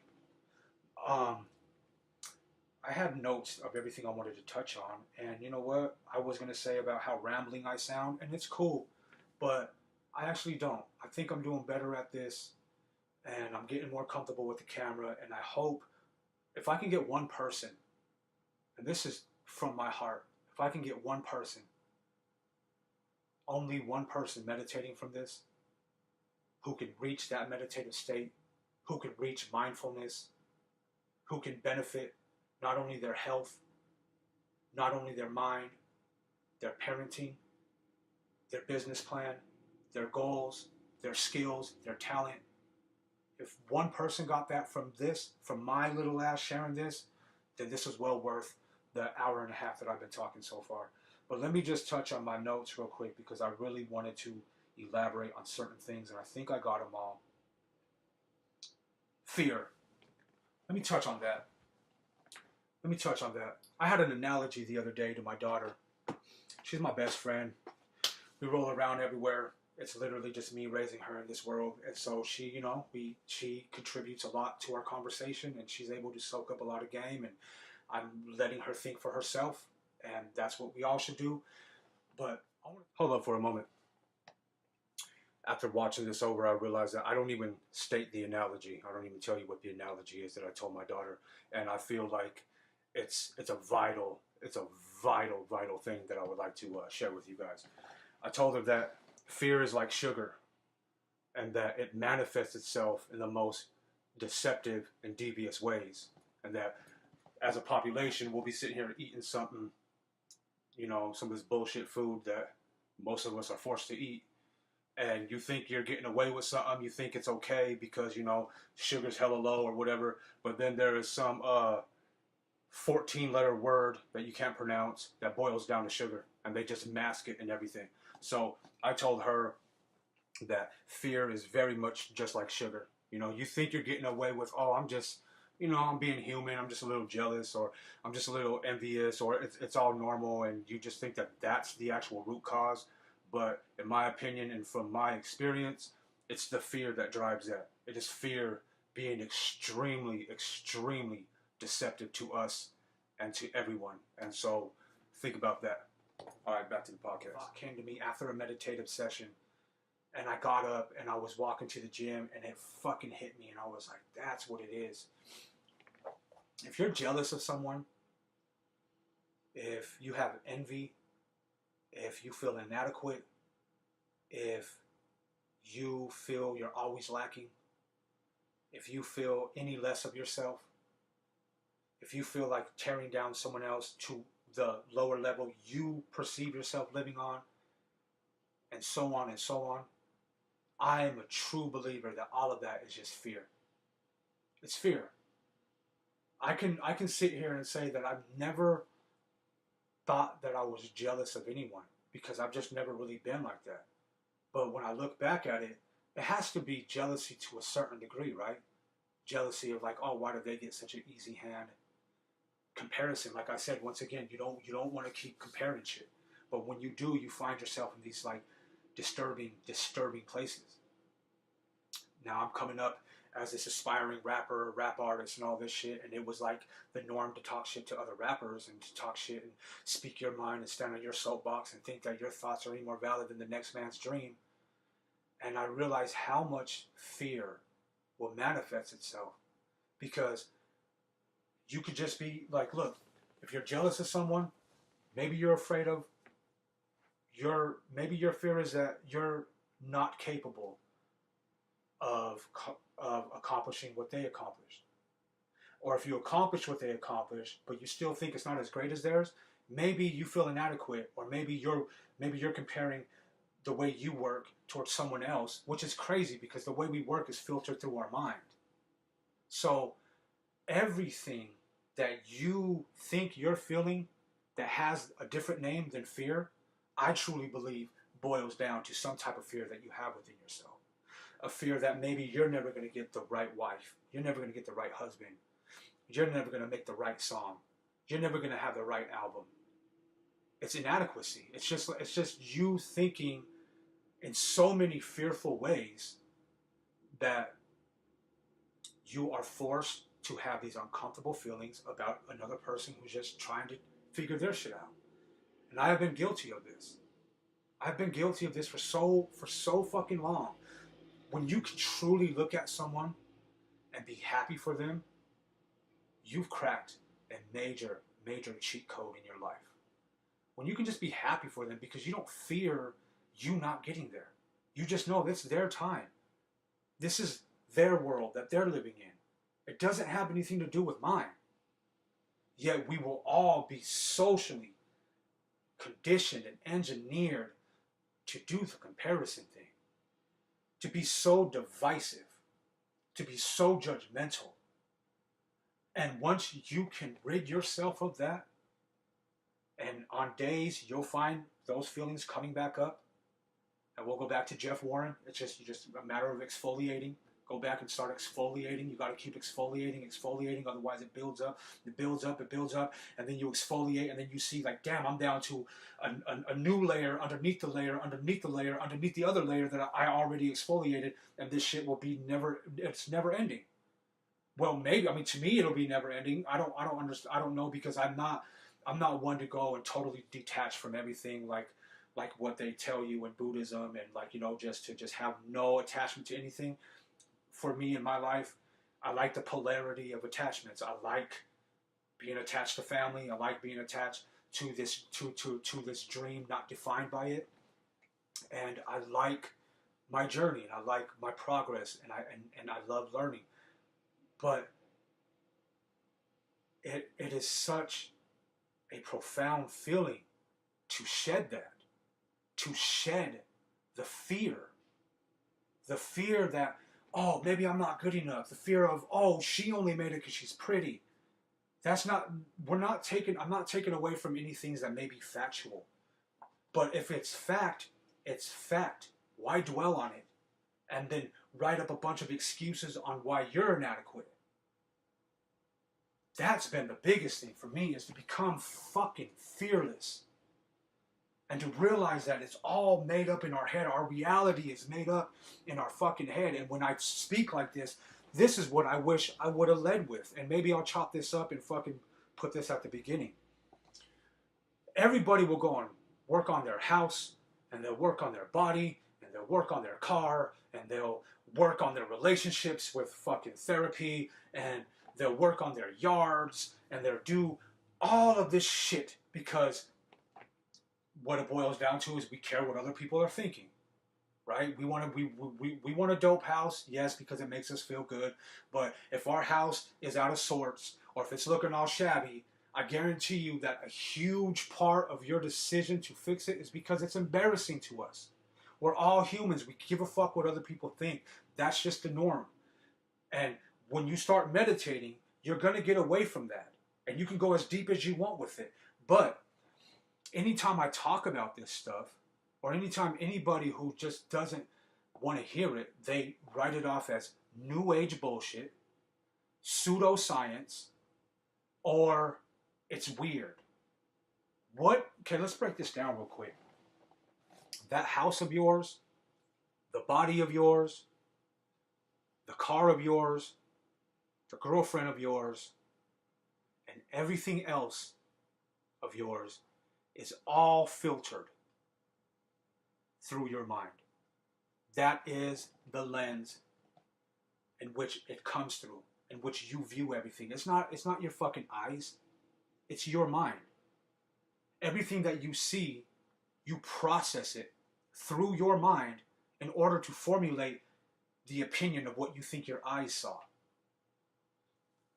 Don't you think it would be beneficial to upgrade, to give this a remodeling, like we would do to our homes or to our cars, to our bodies? Just think about that.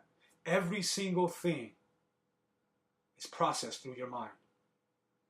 And your mind's already got enough on its plate. You got kids, you got bills, you got goals, you got a shitty job you just really don't want to go to.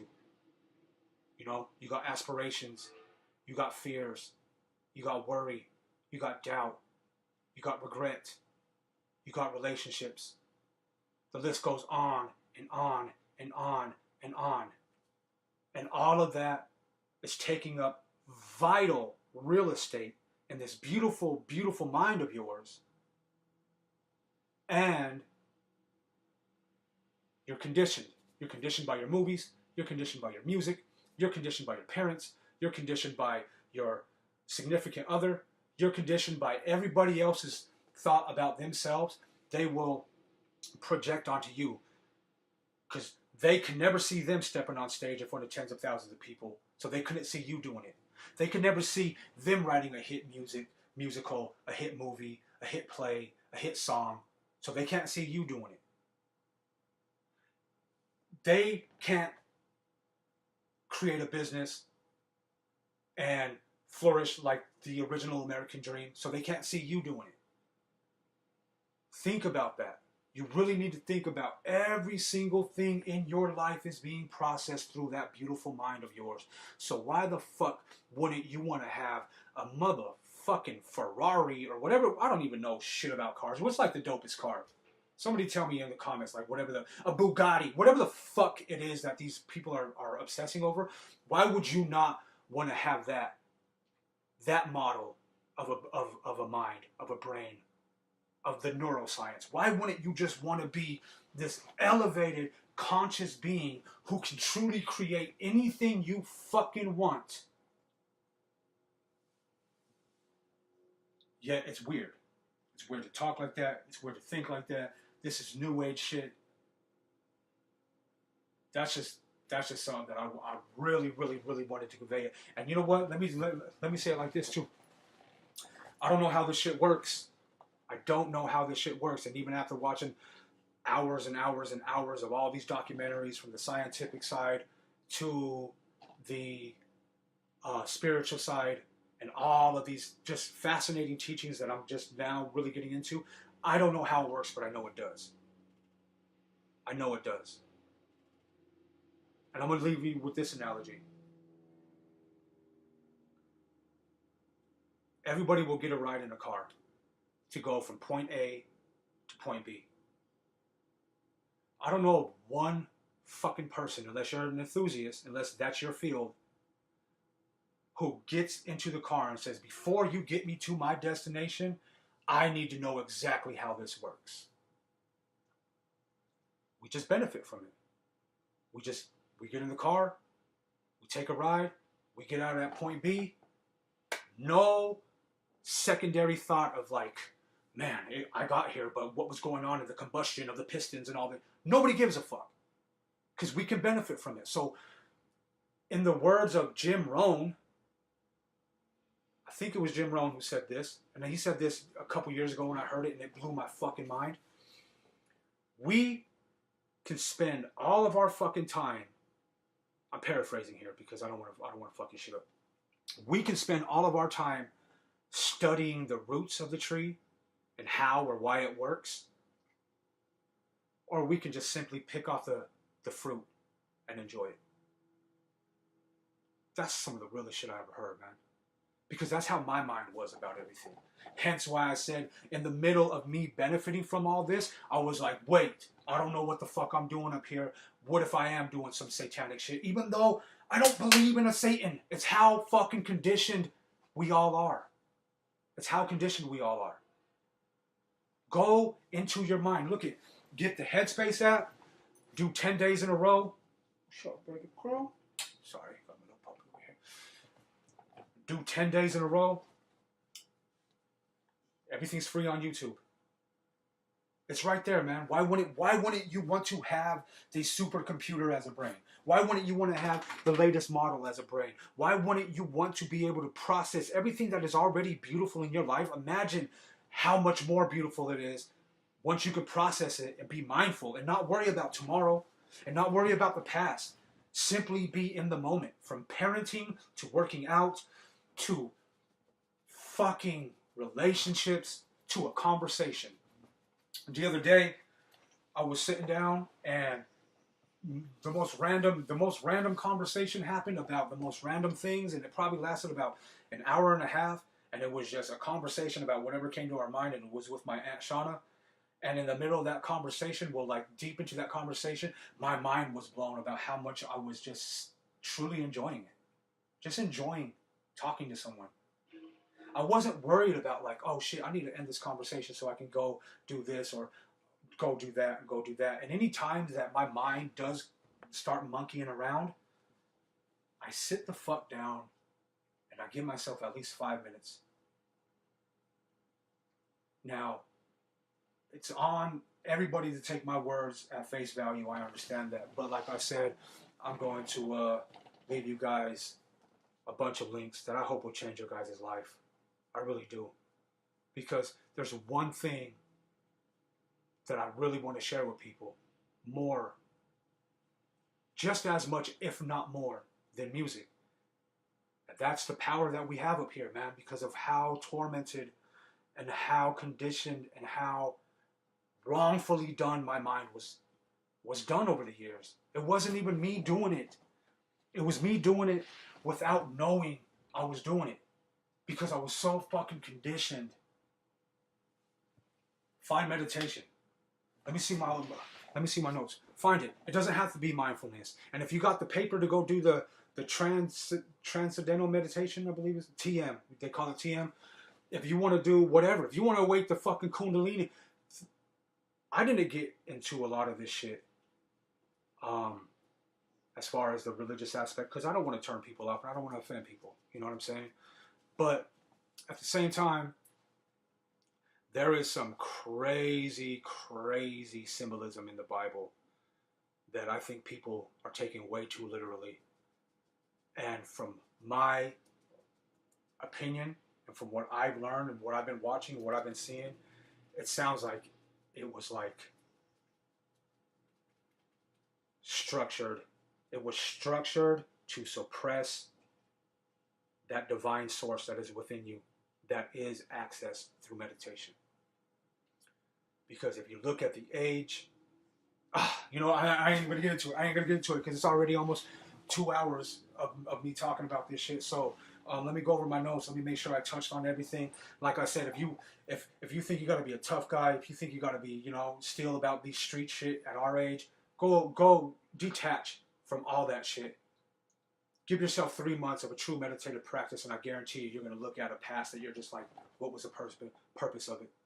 If you want to even enhance your fucking workouts, if you want to get, I'm telling you, there is amazing shit that can happen once you are in a meditative state and you just simply allow your consciousness to speak your reality. That has done wonders for me.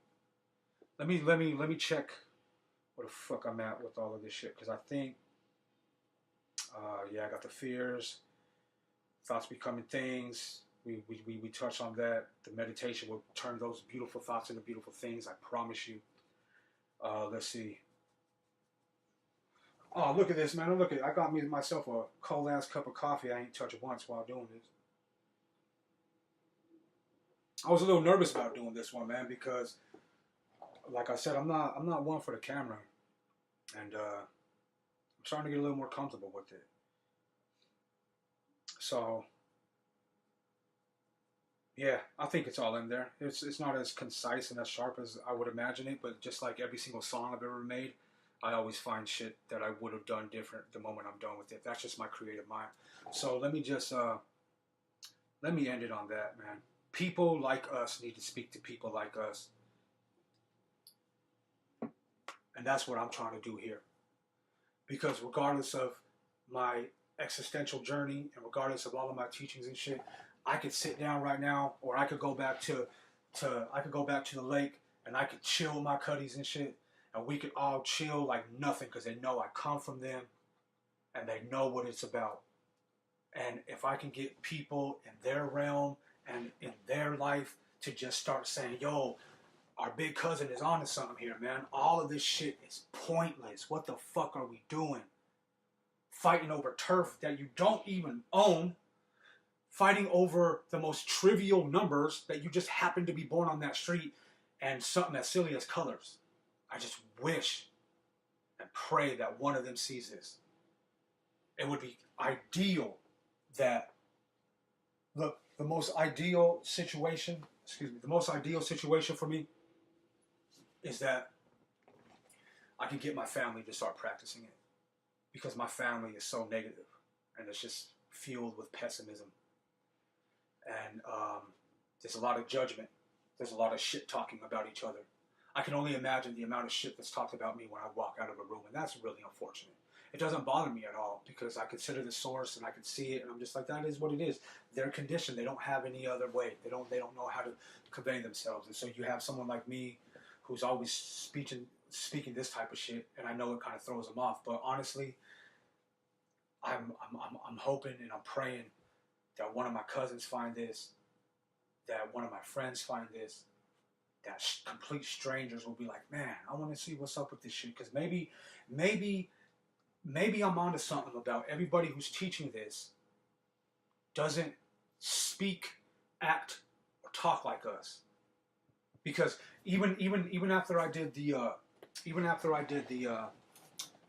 meditation with cannabis that night, and I was so fucking blown away, you know, and then I realized, like, hey, that can create something I don't want to get involved in. I never want to sit there and say, you know what, I want to do this activity, but in order for me to do that, I need to have cannabis.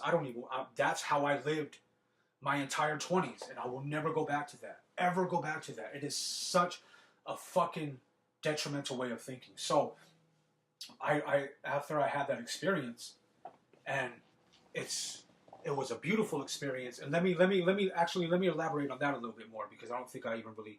Come on, Jazzy, come on, kid. Let me elaborate on that a little bit more. So, I believe that the hey, hold on. Hey, get down, fool, get down. So, for me, it was like, okay, we could watch a movie, right? And it's a good movie, and then we could go and we could watch that same exact movie, and we could smoke a little cannabis, and then we could get back to that movie, and that movie's just like, it's just more entertaining. And that's what I learned. That's all it was, man. It wasn't like the cannabis was the reason why I got to that meditative state. But what I think it did was it just made me be curious of what would happen. And after I did that, I learned that is one of the key secrets to meditating, is always remain curious. So, like I said, now I achieve even greater states than that on just complete sobriety, just drinking lots of water. Drink water, people. Drink lots of fucking water. And that to me needs to be shared. But for all you smokers, for all you fucking bud heads and all you motherfucking, you know, smoke weed every day motherfuckers, try that, man. You should try that. You should like get a little meditation practice and just be like, hey man, you know what I'm gonna do? I'm gonna, instead of smoke weed and like fucking scroll down Facebook and hopefully post something that somebody will like, I'm gonna go on a journey in here. I bet that'll become your new pastime though, because once you see the movies and all the beautiful shit we have in here, like what's the point of anything else? I mean, you can become your own entertainment. You know what I'm saying? You can become, everything you need is within yourself, and that's what I've been learning from meditation. So, yeah, that's a little more rambling, but I think that it needs to be. I think that it needs to be stated because, yeah, I didn't clear that up. So that's why I even brought up the marijuana to begin with, was because it was such a fucking crazy feeling to smoke the herb and be like, this is nowhere near as cool as just being mindful. I don't even think about drinking anymore. I'm not like this dude who never drinks, but it's like it's so fucking rare, and I haven't had one hangover in 6 months, so I'm not getting like faded and shit. But to rewire my fucking brain and to have this like new elevated fucking, like, you know what I'm saying, like this Bugatti of a motherfucking conscious ability, it's crazy for me to just sit back and just be mindful. I take my daughter to an MMA class across the water over in Portland twice a week, and it's literally a 2-hour commute to come back home. And because the traffic is real, I thought Salt Lake had traffic, but that's cute compared to what I see over here in Portland. So we're on this bus ride for damn near an hour, and I tell you what, man, in Salt Lake, I would be so annoyed and so out of sorts and just like, fuck, I don't want to have to do this all the time. I enjoy that bus ride more than anything. It's nice. You're just mindful. You're just like, this is what we're doing. And that is that's a cheat code, man. When you can just be like, look, this is what we're doing. This is what we're doing. And when you learn about mindfulness, and then you learn about all these different variations of meditation, what I would do in Salt Lake, anytime that I would wake up on that depressed side of the bed, I would go walk for hours, not realizing that I was meditating. But walking for hours would just always get me back to a baseline, and then I would come home and I'd be fine. But I didn't have these meditative principles. I didn't have any of this shit that I was doing. I didn't know what I was doing. But it's crazy to find out that it's not so much sobriety, it's the mindfulness with sobriety. And it's achievable for all of us. It's achievable for all of us, man. And it's kind of cool to keep something that we love so much at bay. You know what I mean? You might even do yourself you might really do yourself a service. Like if you've been smoking every day, all day for a long ass time, you might even want to give yourself just a break. Just a break. And see the benefit of that. Not saying, yo, quit, oh, don't ever smoke. No, I ain't doing that, man. I'm not preaching to you. I'm not saying that I'm above shit or I'm better than anybody. I'm just saying what happened with me, because anybody who knew me from the past, they knew I was just a smoker. That's all I gave a fuck about. You know, so I was really, really, really scared and apprehensive to pick up the habit again. But honestly, after hearing so many people speak on the JRE podcast and about how, like, you know, the plant medicine and accessing frequencies and learning about the actual, the 532 hertz, the frequency of the sun and the frequency and the vibration and all this, I just wanted to tap into it. I wanted to see what it was. And I tell you, man, the fire can either cook your food or it can burn down your home. So I know that now. And I realize, like, nothing will compare to what it is just to be mindful and in the moment. No matter what the fuck I'm doing. It's like joy. And that saying about you'll never be bored, it's crazy, man, because I could sit on the bus and leave my phone in my pocket, and I could just sit back and I can observe, and it's like zombies, man. Just everybody looking down at their phone, just scrolling, which I do partake in. I post every day. I find myself picking up my phone and, you know, doing whatever, but it's not like this. It's just a habit. You know what I'm saying? It's not like this fucking, like, this thing that I notice. It is a thing with so many people out in society right now, man. Like, it's crazy to watch. The zombie apocalypse is right now, and it's caused by our phones. So it's cool just to even get a peace of mind from that and to realize, like, yeah, my phone's in my pocket. I'm perfectly fine with just chilling. That's a beautiful thing. Another beautiful thing I want to bring back is about the exfoliating. I would yell out. Look, my grandparents would scream at me, what the fuck? My mom would scream at me, what the fuck? My aunts would scream at me, what the fuck? My fucking brother, like, it was all, like, everybody was screaming, what the fuck, and this, and just, like, screaming out demands and just really, really aggressive ways of raising children, right? So I found myself screaming like a gorilla at my daughter. And that shit bothered me for years. For years, I would sit there and find myself, like, yelling at her and then going back and apologizing and just being like, look, I'm trying to shed this. And it became this empty apology because it kept happening and happening and happening. Yet now, she sees the difference in me. She sees, like, whoa, my dad's totally on a different frequency. I know that's not what her mind is saying, but that's really what it is, because anytime that I find myself yelling out, I'm observing it, and I'm like, whoa, that is a habit. It's kind of like, you know, don't bite your nails, right? People don't want to bite their nails, but they'll see themselves biting their nails. And I kind of look at it as like, you're just ridding yourself of a habit. I don't feel the aggression, and I don't feel the anger that the yelling portrays, and the yelling is so far and few in between now. And that is one of the greatest gifts of all of this, is to level up as a motherfucking parent. To level up as an artist. Look, let me end on this, because this is getting a little long-winded and shit. For all the creatives out there, for all the artists, for all the producers, for all the writers, just any type of art that you partake in, me detaching from this dream and from this fucking this rat race was the greatest thing that I could have ever done for my creativity, because I just started saying, okay, don't do anything but observe yourself make music, or not observe, visualize yourself making music. And this came at a perfect timing. I understand that this is a perfect storm because I'm still in transition over at my my uncle's house, so I don't even have my studio set up to where I could be making music. But it was purposeful as far as like detaching from everything. I didn't want to think about it. I stopped pushing the album. I was just like, look, I know what the album is. I know what I am. Let me go develop a little bit more. And I heard through one of the various teachers about, like, you know, the power of the mind. When I first started hearing about law of attraction, or like the vibrational field, or just like, you know, visualizing something into reality or manifesting it. And I heard about a study done somewhere. Don't know the college, don't know when it was, but I've heard about this study. Basically, they took two groups of people and had them shoot basketballs. They had one practice shooting the basketball, and they had another group just simply visualize them shooting the basketball. And I don't remember the numbers, but the numbers will blow you away.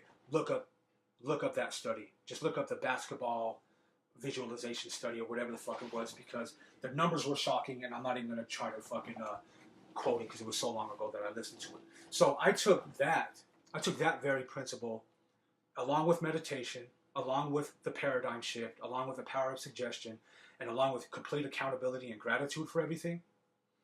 I've taken that to this like new height of creativity, because I haven't sat down and wrote a song. I haven't sat down and tried to formulate a verse, yet I have all of this fucking music in my head. It's weird. I don't know how to explain it. I'm doing shit like when I won't even sit down and be like, okay, right now I'm going to work on music. It's like kind of like a fighter, right? Like I find myself sparring. Like I'm visualizing myself just creating wonderful, masterful pieces of music. Just visualizing it. Not sitting down and saying, okay, I'm going to do this, I'm going to do this. And I have so much ideas and so many songs that are in my head that just came out of instantaneous freestyles. Nothing that I reworked, but just came out as is, and my mind was able to compute it, was able to remember it, and it's there. They're songs. They're making themselves. So I am, oh man, I can't tell you how excited I am to get back to the crib, to get back to making music and producing my musical brother and producing my other musical brothers and producing my daughter's music and doing all this, because the things that I'm doing just in my mind musically is already manifesting themselves, and I'm already like, whoa, this is crazy. I'm talking about different projects as well. I'm talking about like at least 5 different projects, 5 different fucking projects that I am simultaneously just observing or visualizing myself work on, and they're all coming together, and they're all in different aspects of life, and it's just a beautiful fucking thing to have a Bugatti in your motherfucking mind. So I'm gonna leave it like that, man. Shut the fuck up and meditate. Yes, it's for you. Pimpish Hippie, aka The Mystery, Serious Tone, Badmouth Poet, Pretty Teeth Bitch.